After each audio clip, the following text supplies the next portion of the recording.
ભારતીય રાજ્ય ઓડિશામાં સપ્તપુરીઓમાં એક પુરી છે જ્યાં પ્રભુ જગન્નાથના વિશ્વ પ્રસિદ્ધ મંદિર છે. આ ચારધામમાંથી એક માનવામાં આવે છે. આ મંદિરને રાજા ઇન્દ્રધુમ્નને હનુમાનજીની પ્રેરણાથી બનાવડાવ્યું હતું. કહેવામાં આવે છે કે મંદિરની રક્ષાનું દાયિત્વ પ્રભુ જગન્નાથજીએ શ્રી હનુમાનજીને સોંપ્યું હતું.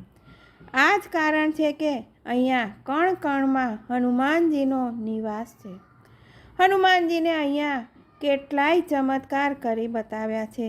તેમાંનો જ એક ચમત્કાર સમુદ્રની પાસે સ્થિત મંદિરની અંદર સમુદ્રની આવાજને રોકવાનો ચમત્કાર કર્યો હતો.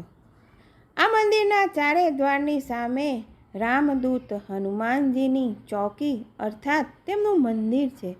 પરંતુ મુખ્ય દ્વારની સામે જે સમુદ્ર છે ત્યાં બેડી હનુમાનજીનો વાસ છે. અહીંયા જગન્નાથપુરીમાં સાગર તટ પર બેદી હનુમાનનું પ્રાચીન અને સુપ્રસિદ્ધ મંદિર છે.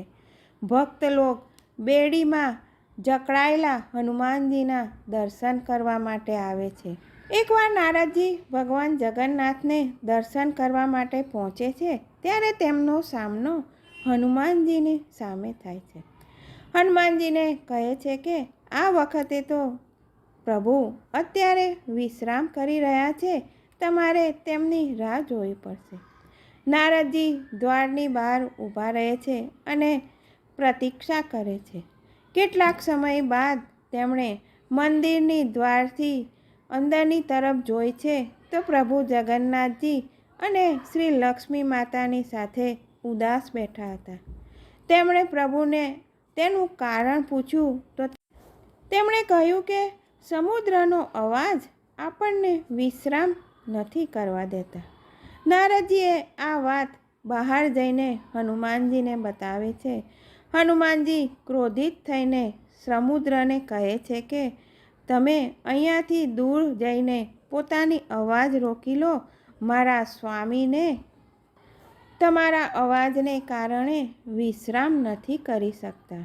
આ સાંભળીને સમુદ્રદેવ પ્રગટ થાય છે અને કહે છે કે હે મહાવીર હનુમાન, આ અવાજ રોકવો મારા બસમાં નથી. જ્યાં સુધી પવન વેગ ચાલશે ત્યાં સુધી આ અવાજ આવતો રહેશે. ત્યારે હનુમાનજી પોતાના પિતા પવનદેવને મંદિરની દિશામાં વહેવાની ના પાડે છે. આ પર પવનદેવ કહે છે કે પુત્ર, આ સંભવ નથી, પરંતુ હું એક ઉપાય બતાવું છું. પવનદેવ ઉપાય બતાવે છે કે મંદિરની આસપાસ અવાજ ન થાય એવું વાયુકોષીય વૃત્ત અથવા વિવર્તન બનાવવા માટે હનુમાનજીને સમજાવે છે.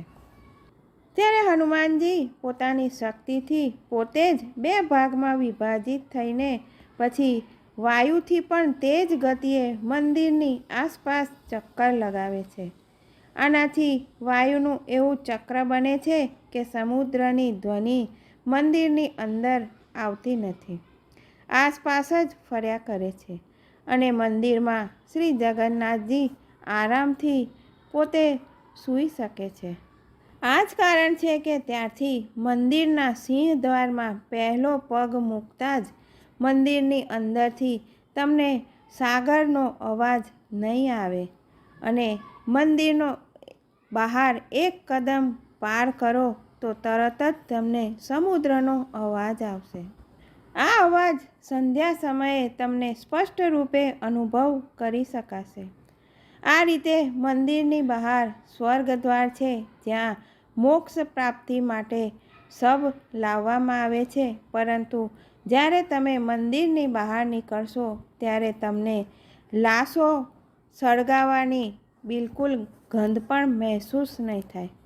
જગન્નાથ મંદિરમાં બીજું કારણ એ છે કે જગન્નાથ મંદિરની ઉપર સ્થાપિત લાલ ધ્વજા સદૈવ હવાની વિપરીત દિશામાં લહેરાય છે. જગન્નાથ મંદિરનું આ પણ એક આશ્ચર્ય છે કે અહીંયા પ્રતિદિન સાયંકાળે મંદિરની ઉપર સ્થાપિત ધ્વજા માનવ દ્વારા ઉલટા ચાલીને બદલવામાં આવે છે. ધ્વજાને એટલા ભવ્ય રીતે લહેરાવવામાં આવે છે કે બધા જોતા રહી જાય છે. ધ્વજા પર શિવનો ચંદ્ર બનેલો છે. જય હનુમાન, જય શ્રી રામ.